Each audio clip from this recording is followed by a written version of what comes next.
All right. Well, good morning, everyone. We're going to go ahead and start the meeting. And I'm going to call Representative Mathis to open us up with prayer. Let us pray. Father, thank you for today. Thank you for many blessings. We just ask you to continue to watch over everyone that's represented here and their family as they're up here doing work for the people. Father, we just thank you for small businesses in this state. They generate a lot of work and a lot of revenue for folks. And Father, we thank you for that. Help us make good decisions. In Christ's name we pray. Amen. Thank you, Representative Mathis. If you need to leave, go right ahead. I understand. It's all good. All right. Sounds like a plan. All right. Before we get started, I'm going to just kind of share with the committee a wonderful experience I had 2 weeks ago. I was in Washington and I had been invited because I'm chairman of small business development here. I was invited to attend a house meeting of small business, and that was cool. I got my picture taken with the chairman of the small business committee, and then I was also got to listen to some of the stuff that they were doing. It was is it Brandy? Who is the works for the credit unions? Brandy Bickle. Yeah. Randy. Yeah. Anyway, she was sitting right behind me. So you can't go far and you see Georgia people. Well, cool. Well, we'll go ahead and get started. Hunter, you want to go ahead? Do you want to come to the podium or would you rather sit at the table? What is more convenient? Table's fine. Table. All right. Table. We got it. There we go. You want to go ahead and come up. We're good. Good. Thank you, Mr. Chairman, members of the esteemed committee. I understand there's a lot of committees going on, but we appreciate you taking the time for us. And if anybody wants, they could go back and watch the video afterwards. But my name is Hunter Loggins. I'm the state director for the National Federation of Independent Business here in Georgia. We're a national organization, but we have representation in all 50 states. In Georgia, we got approximately 7,000 small business owners. And as we know, small business is the backbone of our state. We represent all sorts of industries, whether it be small agribusinesses, private accountants, and small manufacturers. We do it all.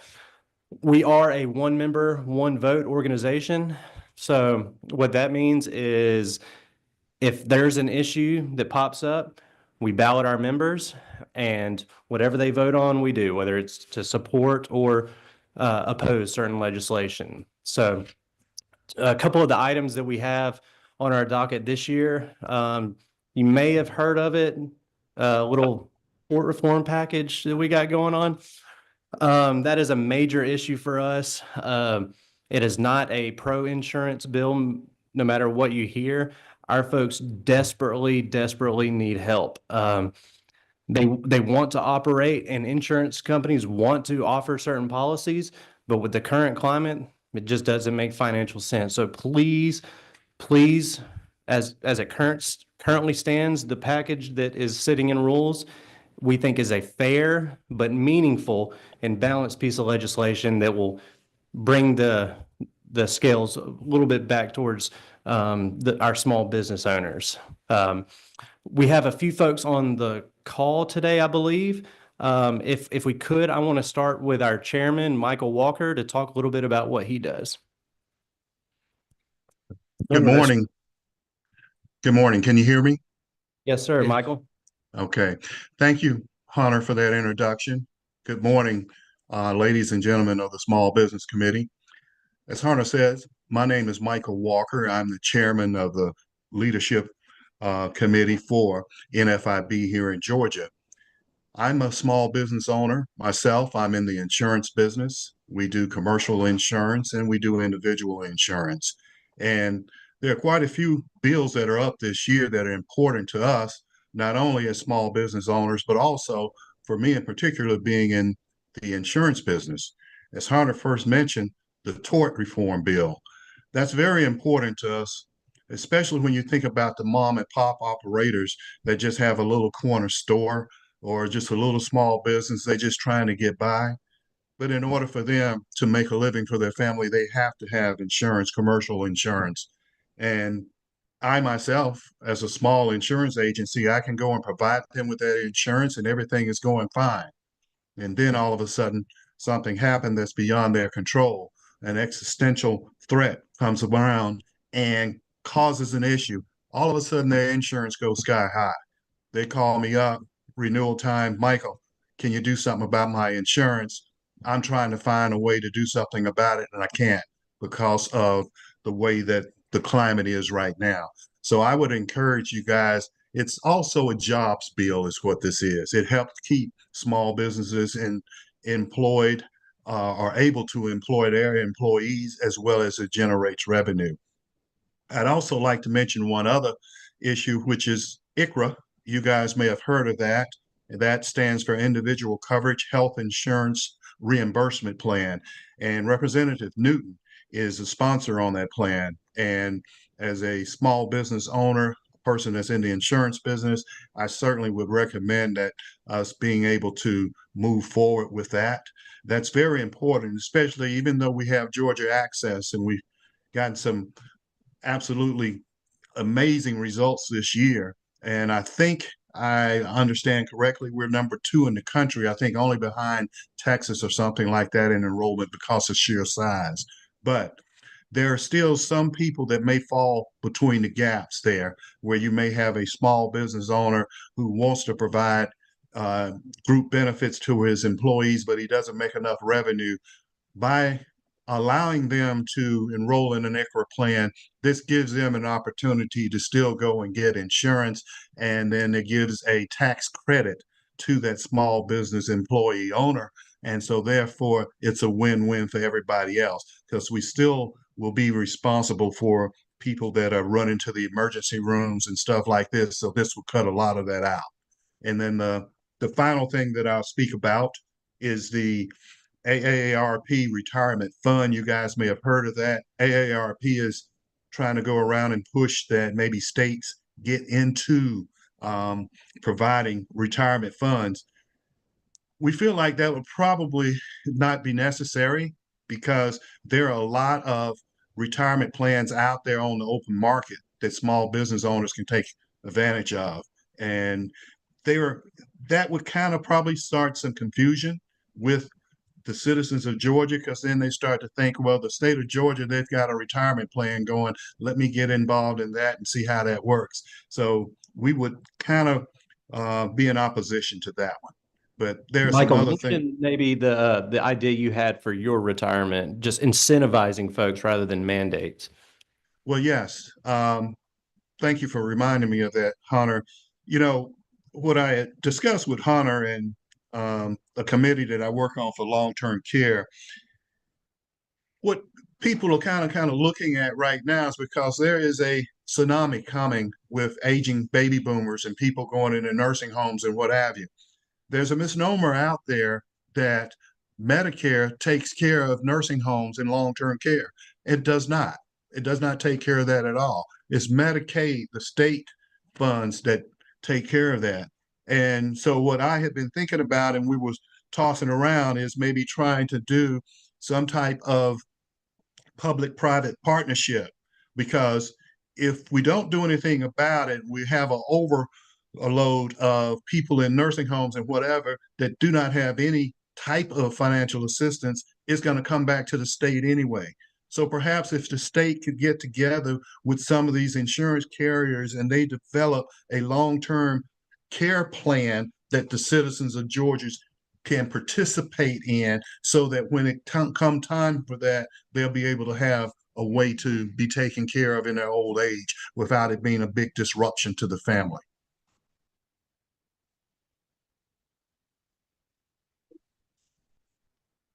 Any questions? Number 29. This is not a form of a question, but or I can phrase it if I need to. Unum used to have a product that we were able to sell years ago. It was a guaranteed issue long-term care, and now they're hardly any carriers out there that are offering guaranteed, well, there are none that I know of offering long-term care. And the insurance companies lost their shirts on it. And it's hard to get through medically under. I mean, you could have high blood pressure and you're out. It's one of the hardest products to get out there. There have been some life insurance products out there that had a long-term care rider on them, but he's right. You know, long-term care, seeing what nursing homes. I mean, just in my area, a retirement home is $6,000 to $8,000 a month, and unless you have a healthy retirement fund like a school teacher, that had put their money away every year, or defined benefit plan, it's hard to find those dollars. And you're right. I don't know what kind of program we could come up with, but if we could, you could sell that like hotcakes. Is it not true? Yeah, thank you, Representative Williams, and I agree. The first step is educating our populace, making sure they are responsible financially for their future. And if there's a way to incentivize folks to do that, I think that would be a great opportunity for our aging population and the state, as Michael was mentioning. Michael, do you got anything else to add on that?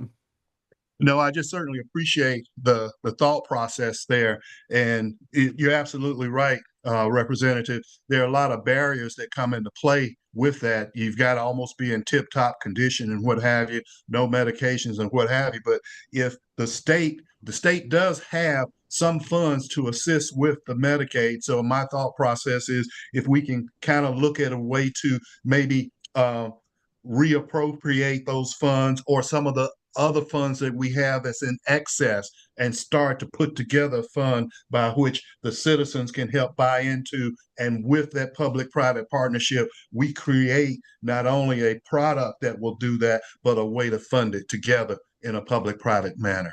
Thank you. And if I may just touch on one thing, thank you, Michael. The bill he was referencing, Representative Newton's, is HB 341. It is in Ways and Means, and I want to appreciate Representative Williams for working with us on that one. We think it's a great opportunity for our smaller businesses who are not yet to the point where they could offer group plans, just to incentivize them and hopefully be able to expand and invest in their business and then offer, we think, something better for their employees. Cool. That's great. Are there any questions? Anyone has any more questions? And great comments too. We're good. All right. Thank you. Thank you, Mr. Walker. Appreciate your presentation. And you. next up, I believe we have one of our members over in Augusta, who's, I think, under Representative Newton's district. We have Allison Couch. Allison, you on? Yes, can you hear me? Yes, ma'am. Well, good morning. Good morning, Mr. Chairman and distinguished committee members. My name is Allison Couch, and I am a member of the leadership team for NFIB and a small business owner in Georgia, and also a county commissioner in Columbia County.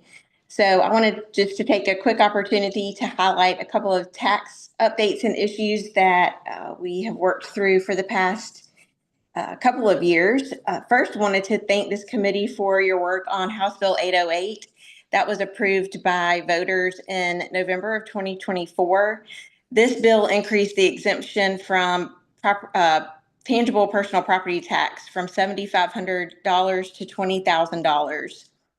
This tax is very much loathed by small business owners, even more so than income tax. And working with small business owners in my accounting practice for the past 21 years, they complain about tangible personal property tax more than any other issue. So we appreciate this great start to decreasing the burden of tangible personal property tax on small business owners.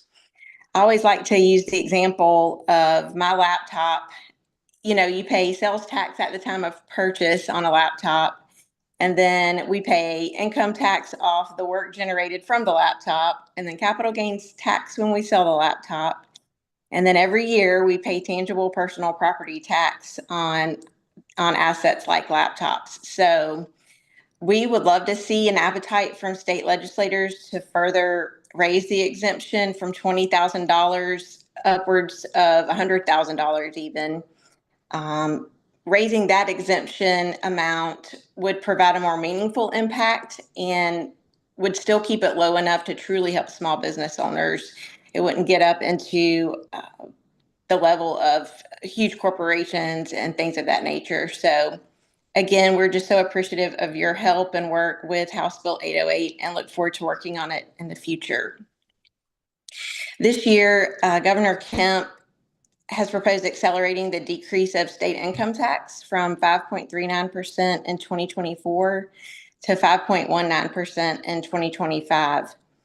So this is very impactful for small business owners, especially those who have pass-through entities like S corporations and partnerships. As you probably know, for pass-through entities, the income flows from the business onto personal tax returns and then is taxed at the individual rate.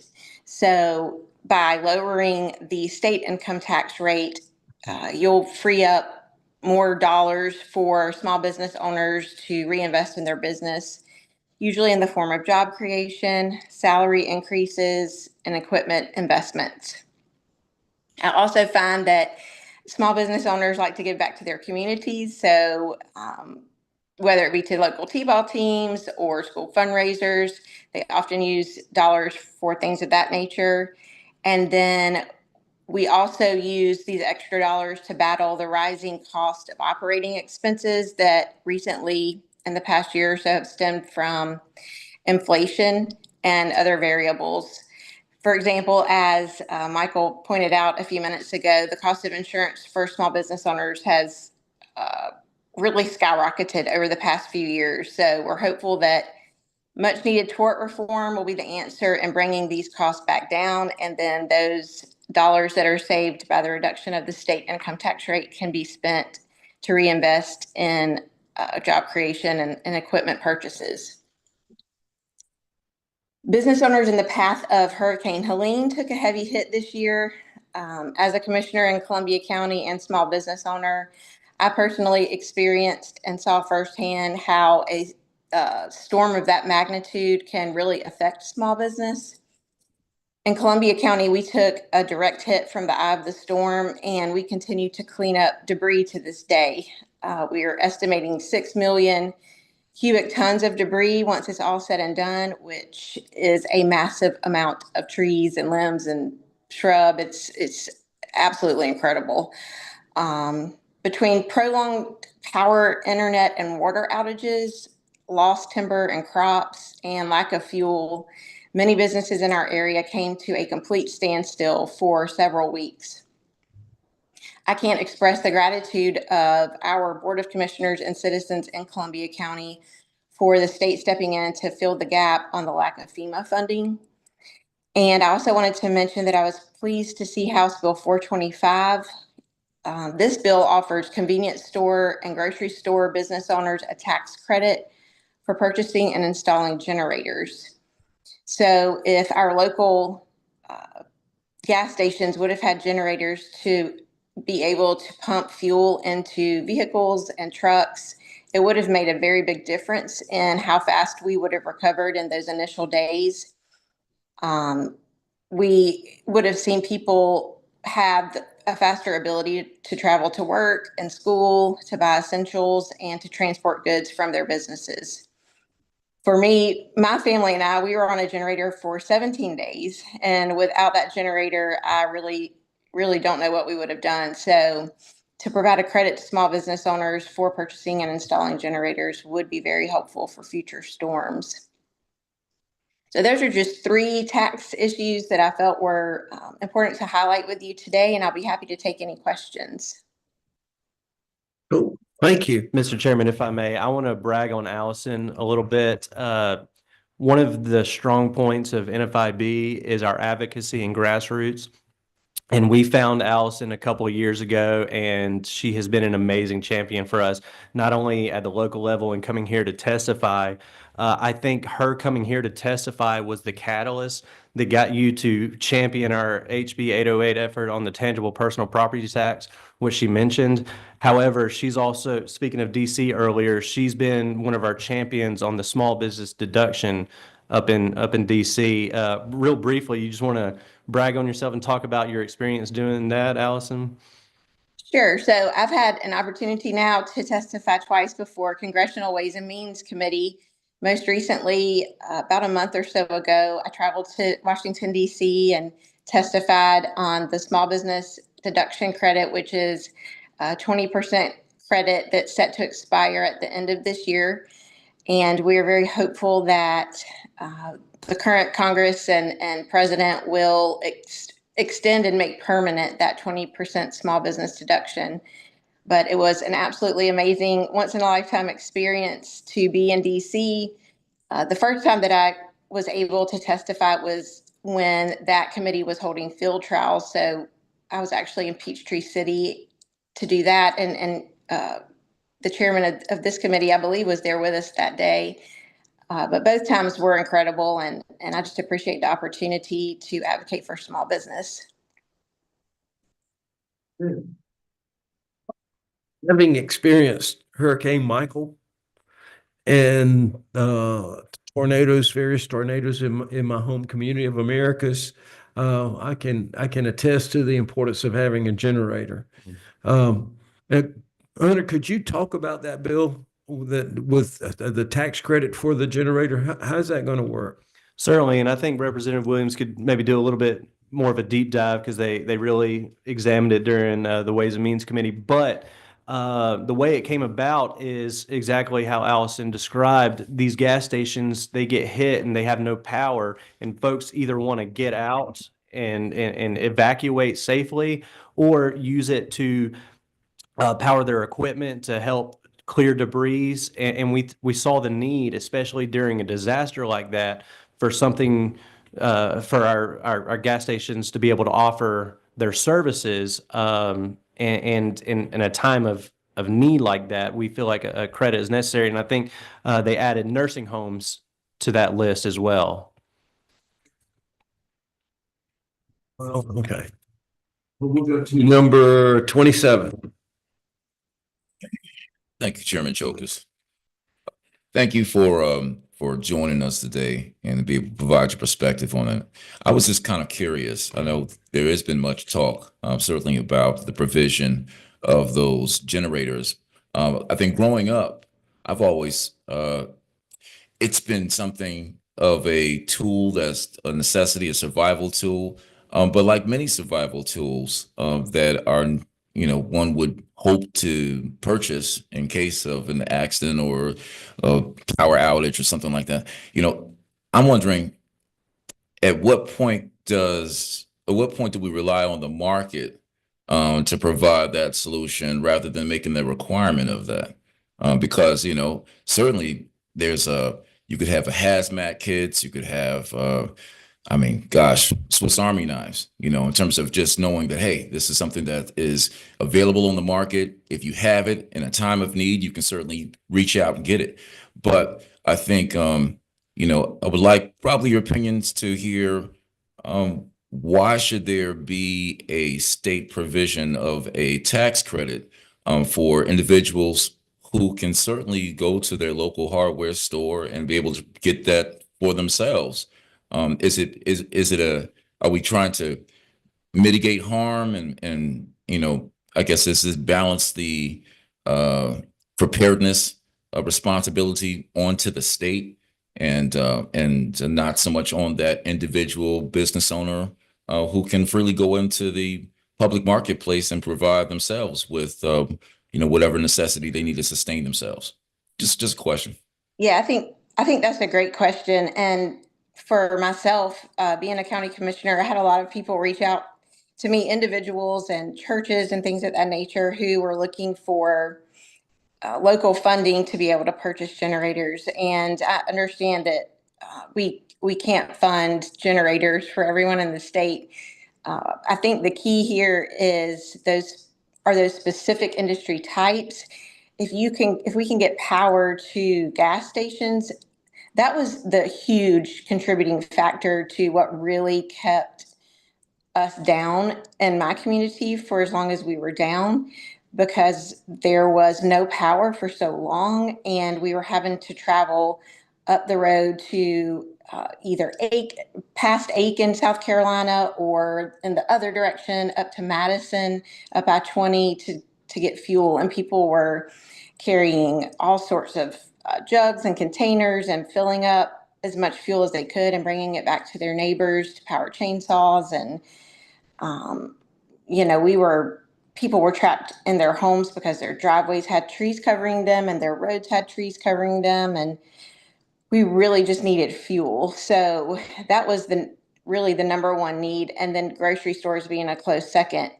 When grocery stores don't have power, of course, everything cold or cool spoils. And so I think the key with the bill is frankly keeping it contained to those specific industries and not opening it up for any small business. My accounting firm, although I was down for several weeks because I didn't have power and internet, I didn't need a generator. So I think there's a difference between a gas station and convenience store, grocery store, and other industries. Essential services. Right. As I said, I've experienced Hurricane Michael and several tornadoes in my area, and we live in a rural part of the state, and many of the citizens, including me, are on a well. And if you don't have electricity, you don't have any water. Same And here. that's a challenge. I can tell you that right now. When we had Hurricane Michael, my wife, thank God, her mother lives in Columbus. And so my wife just picked up and went to Columbus and commuted every day. I didn't have that luxury. So it was a challenge. Anyway, we've got another question, number 29. No, I was just going to add to the Hurricane Michael. I was going to one up you. I'm on a well, and I'm also have a water source, heat, and air. So we had no air conditioning either. So we were really in a heck of a mess.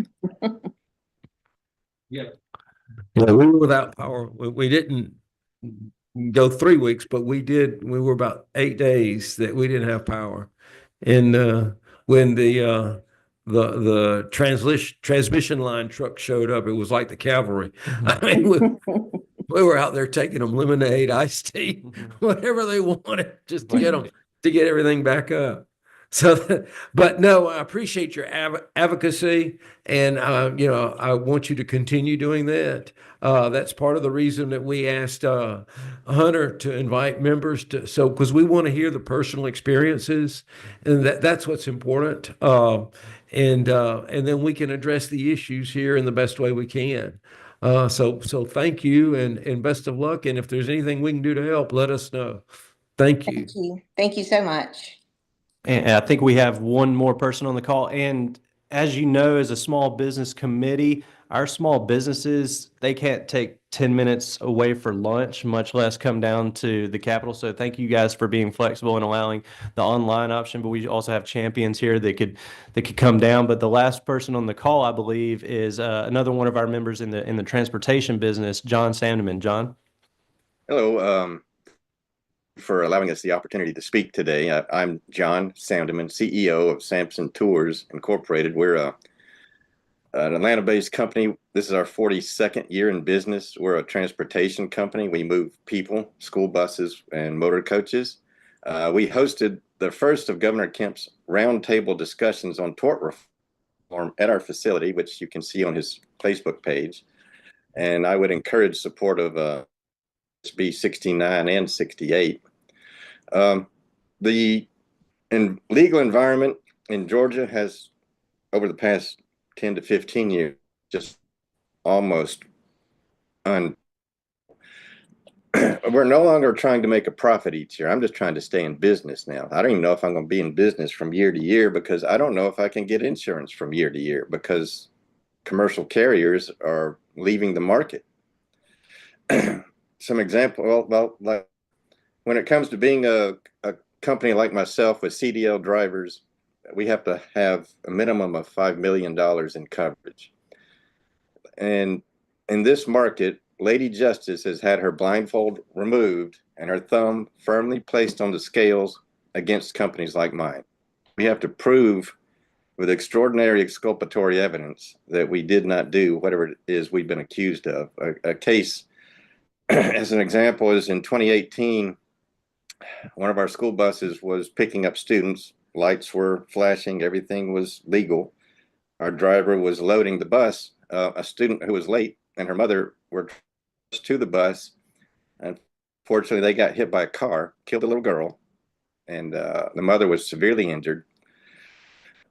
We did not direct them to come across the street. We were not involved at all in any way, except that they were trying to make it to our bus. Well, the lawyers found ways around all that, and at the end of the day, $5 million claim against us. Had it gone to trial, and I did a mock trial, estimates were ranging somewhere between 30 to $60 million that the award would have been had the jury been involved, which would have put us out of business. And this is for a case where we did not hit anyone. We had nothing to do with it except we were nearby. And there are many other, a lot of workers' comp examples where I had an employee that we hired 2 or 4 weeks into her job, she injured herself. I found out later on purpose. So she could get a workers' comp into my office to do some light office work, and she literally throws herself on the floor and starts screaming like she's being murdered, forces us to call the paramedics. So she gets 2 workers' comp claims out of me. But she won about $36,000. Later, I found out she had a slip and fall accident at a grocery store chain on the coast of Georgia, where she opened up a jar of vegetable oil and let it out in front of her. She looked to see where all the cameras were, and she slipped and fell in their store and was suing them. And I found out later that when I hired her, she had 6 active workers' comp cases against other companies, which I can't ask as an employer. So that's one of the chief problems. But one of the issues is when an officer arrives at the scene, the commercial carrier is almost 100% of the time automatically assumed to be at fault. One case in point, I had one of my school buses leaving a school with about 8 kids on board to take them home. And a car just slams into the side of my bus, T-bones it, shifts it about 8 feet, which, the difference between a car and a school bus weight is extreme. So she was traveling about 60 miles an hour, hit my bus, didn't do any braking, and it was noted by the officer that she was speeding and distracted driving. I think she was texting. But she was not cited. We were cited for making a illegal left turn or an improper left turn, but he noted she was speeding and she was distracted driving, but not cited. So now there's a $250,000 case.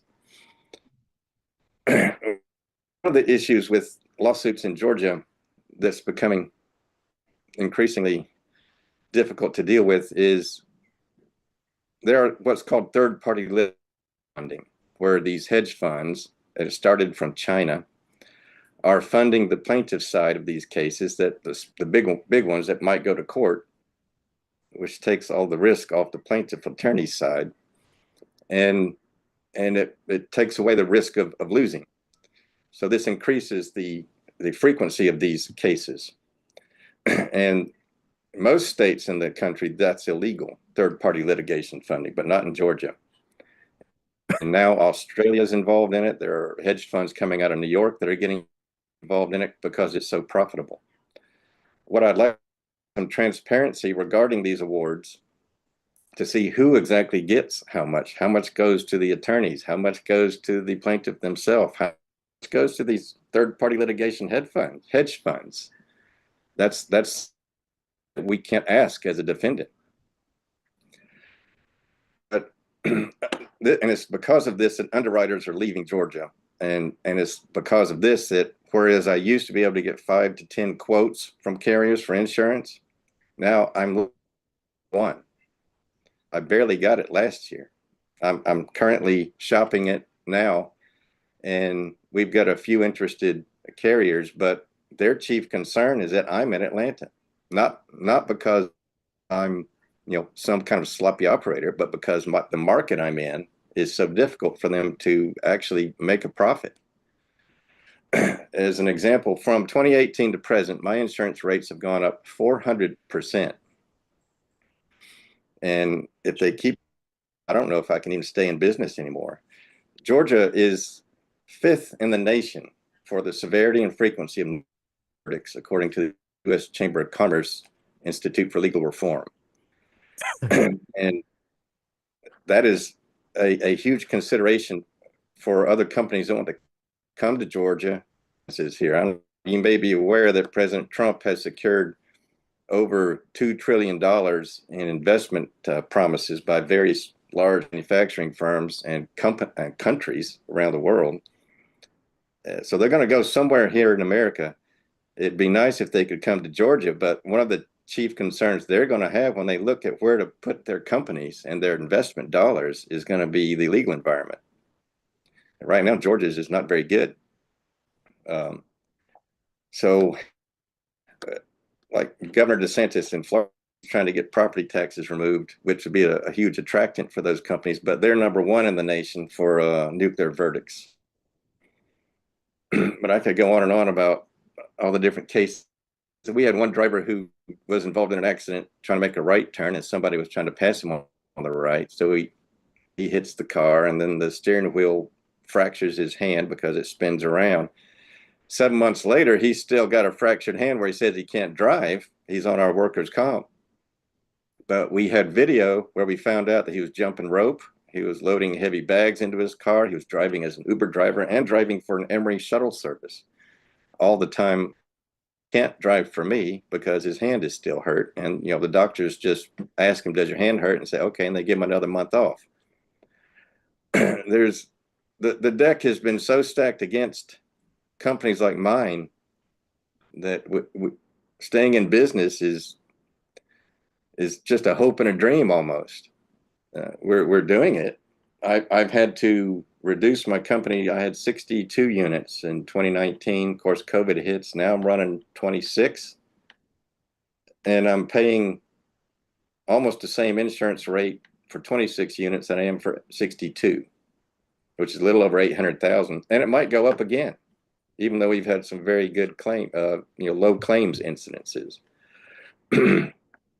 So I would just encourage that we need to bring some fairness to this issue and some justice to it, and not assume that just because I have large insurance coverage that I'm automatically just going to be the guilty unless I can prove reasonable doubt that I didn't do anything. I got one case. I had a car sideswiped one of my buses on the connector downtown, and when the officer arrived on scene, he was writing us a ticket for improper lane change, but I had video showed we did not even change our lane. They sideswiped us, so I got that ticket removed. But that's the environment we face.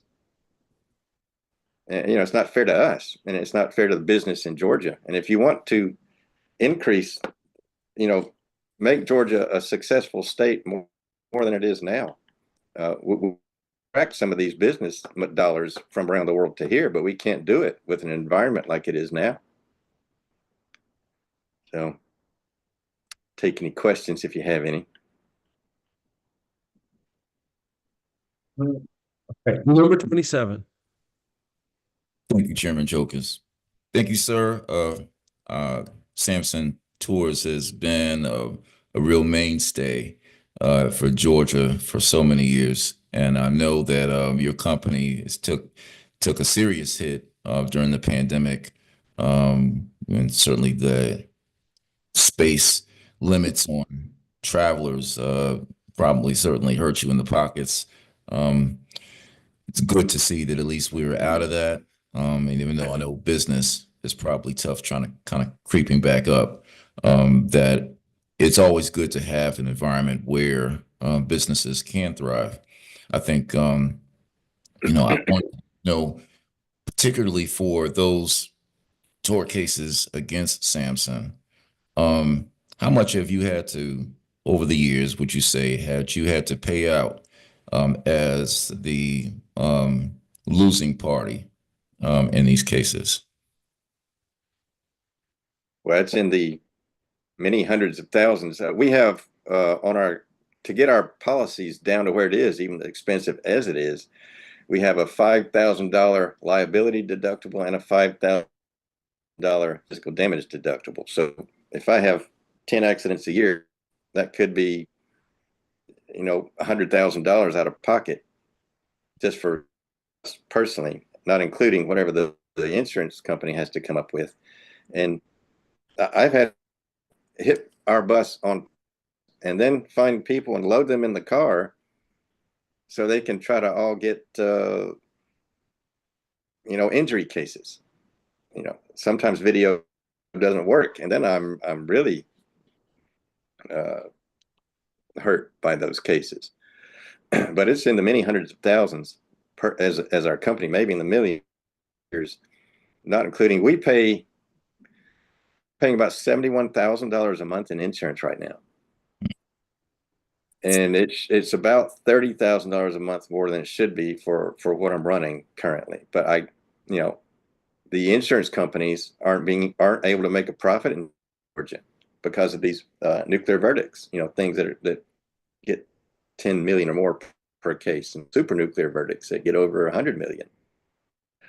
And Georgia's number 5 in the nation. That's not good. Something has to be done to bring some fairness back to this. And, I'm saying that people who are injured should not be made whole.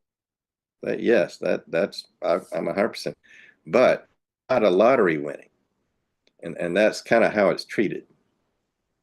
Well, thank you. I know for Georgia, I know we always pride ourselves. I know Area Development Magazine always places us number 1, in the country for doing business. And I'm just looking here, as recently as June 2019, Forbes ranks Georgia as number 6 in the nation for where insurance underwriters make the most. So it's not, and then the sad part is that, well, not necessarily sad, but depending on how you look at it,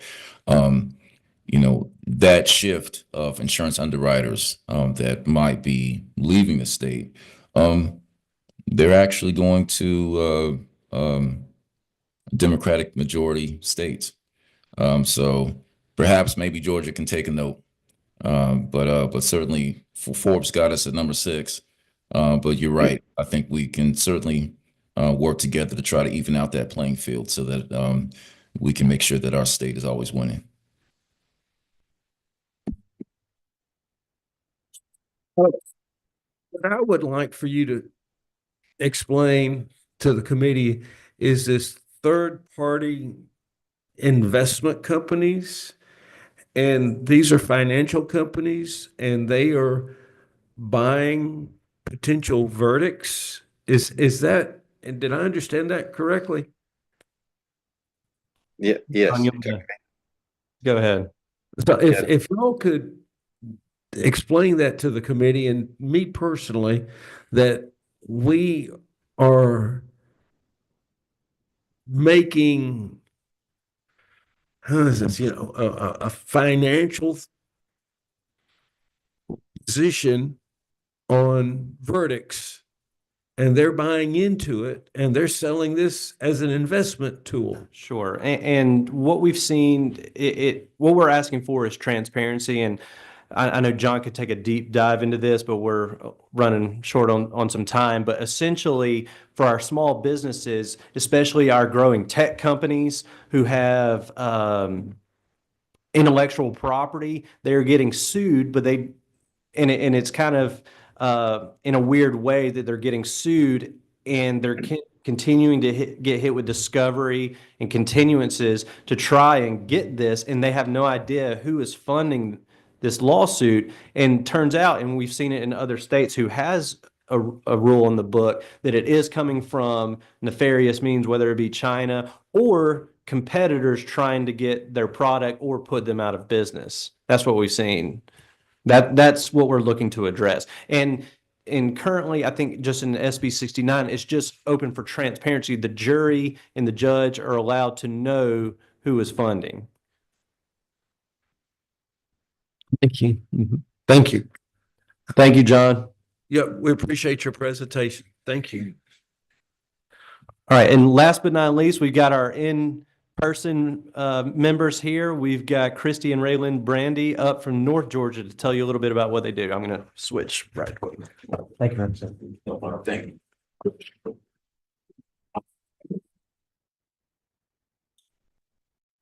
Morning, gentlemen. Thank you for what y'all do for us. I'm a Gilmer County resident. My daughter and I'm the CEO and she is the COO of Mountain Alternatives. We manufacture, distribute, and private label natural products for only independent retailers.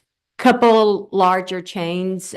We do work with GNC only on a franchise level. So we get to spend a great deal of time, not just across our state, but this country. We work nationally, very heavily through the Carolinas. Our office is in Jasper, Georgia. Tort reform for us, there's a lot happening for the independent business owner, us mom and pops here on these local levels. We're dealing with these tort reform issues. It affects us a little differently because we do private label. It affects us on product liability, but we're also looking at situations with some of these lawsuits. One of our customers, Brighter Day in Savannah, Georgia, when the spring breakers come through, and we're also involved because of the private label situation, every store we work with, we carry as an additional insured. I received a $1.5 million lawsuit co-named with a store we work with out of Missouri that fortunately we were able to get dismissed based on our labeling practices and our disclaimers. But I'm in Georgia and they're able to bring this suit against me. My insurance has increased. I went and sat down with Will Lawrence over at Alpha Insurance. It's time for me to shop insurance also. My property insurance, my property liability. He wants to write me a policy. Our children went to school together. I understand how this affects some of these larger companies that we've talked to today, but there's a great deal of our Georgia population that we want to live and work in our communities and raise our children, take care of our little league teams, and have the opportunity to work with good grassroots organizations like NFIB. And if we don't really do something about tort reform, and on the federal level, the Main Street Tax Certainty Act, we're going to be talking about a whole different situation. Because for me, when my insurance, and not just my insurance, because we are so strongly independent and grassroots, I only deal with grassroots and independent distributors. They have trucks. We've already heard this morning how that is affecting our business. So if I'm going to, when I bought my business in 2019, in September of 2019, I had no idea what I was doing. And when COVID hit and we shut down in February, Representative Chastain, I was amazed when I left my business for the first time when that happened because everything was green. So we've had scale ups and we'd had scale downs. When I bought my business, it was 20 years old. We've had it for 5 years. We've already had a lawsuit. My insurance rates, not only are they increasing no less than 18% per year, I'm also looking at a rollback of a 20% tax. We can't survive that. And it's not just us. I know there are 120 other mom and pop Main Street businesses that are dealing with these same issues because we talk to them every day. They're our customers and they're our partners. And again, and my insurance agent wants to write me the policies that I need. Mm. If we're not, Raylan, I think could probably speak better to the specifics of how and what, especially the premises liability works for us and our stores. Yeah, but the premise liability especially, while we do work with stores across the country, a lot of them are in Georgia, a lot of them are in Atlanta. And so I think when we're speaking to these issues, we're not just speaking for ourselves, but all the stores we work with, they worry about what's going to happen on their property when they're not there and if they can recover from that.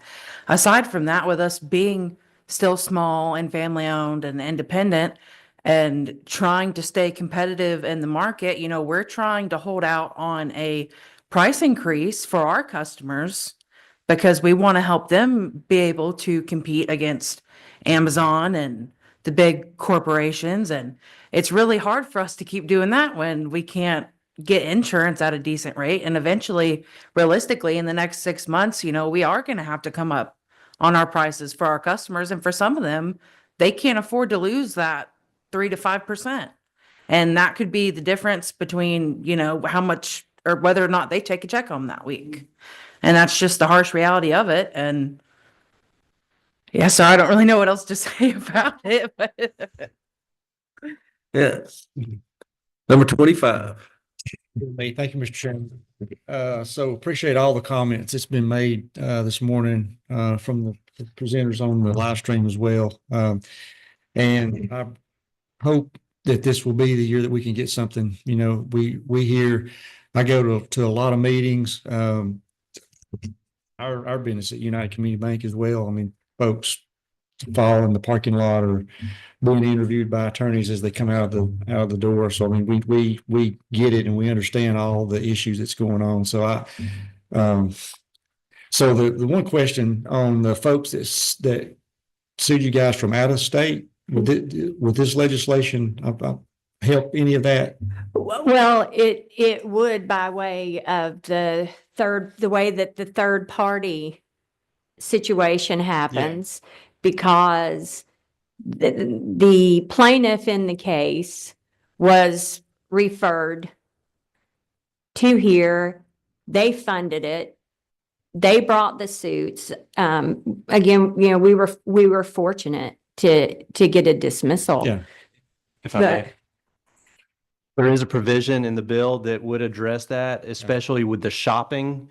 So it depends on where they tried. If it was in Georgia and they didn't like the way the trial was going, in current law, they could ask for dismissal and then shop around to a new place. Right. This would address that. Good. Okay.